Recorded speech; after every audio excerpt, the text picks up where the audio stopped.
regrets. We finally arrived at our destination, and although by the time we got there they had already finished looking at the Pokemon Center, we were able to grab a quick snack with the group at the Pokemon Sweets Cafe. I meant to take a picture of the Pikachu waffle before I ate half its cranium, but I forgot, so this is what you get. Now that we were with the group, we were able to travel with them for the rest of the day, so we packed into the bus and headed off to a traditional tea ceremony where we were taught all about how the tea masters would make tea and tea etiquette and all these things about the significance of tea in Japanese culture, all while getting to taste the tea master made. Again, I meant to take this picture before I took a chunk out of the little sweet they gave us, but here we are yet again. I'm just not that great at this. They also served us a really special lunch of super fancy bento boxes, like so fancy that the host was like, dude, I've never even had these bento boxes before. I was super excited, but I don't mean to be ungrateful or wasteful, but the box was full of super fancy, complicated fish and seafood. I knew going to Japan I'd have to be flexible with food because it's really hard to be vegan or even vegetarian there, so I really tried to eat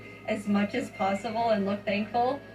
But yeah, I struggled a lot. But I still had a great time and it was an honor. We were dropped off at the Yokohama Chinatown and left to explore a bit until dinner in a few hours. Everyone separated into groups, and Jacob, Stefan, the guy that sent me all the sitting cuties, you guys remember him, the guy named Steve, and I went and pursued the street food a bit before stumbling into a little arcade with a bunch of crane machines. I got this silly little bear minifigure. His name is Chico, so I decided to innocently carry him around in my pocket for the entirety of the trip. You know, because he was silly. This single action severely changed the course of my mental stability going forward.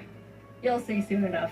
But look at these cute photos I got with them. We had a great dinner, headed back to the hotel, got to hang out with our good old Pokemon rival Jan a bit, and called it a night. The next day we all got to do some private shopping at the Pokemon World's pop-up shop. I'll just say we bought way too much stuff that we also don't regret in the slightest. I even got this video of Jacob grabbing more and more sitting cuties as the workers kept reorganizing them to keep the display looking perfect. We walked out of there with 3 giant bags of stuff. But it's okay, because remember, we anticipated this with our extra suitcases, which I am starting to wonder if they are going to be enough, but surely we will come down. We were then all taken to the creatures' offices. You know, just the place where they make Pokemon cards. It was gorgeous in there. They had these awesome sculptures of giant Pokemon cards with crystals, and all the walls were lined with 3D card art. It felt like I was in a building with a lot of significance.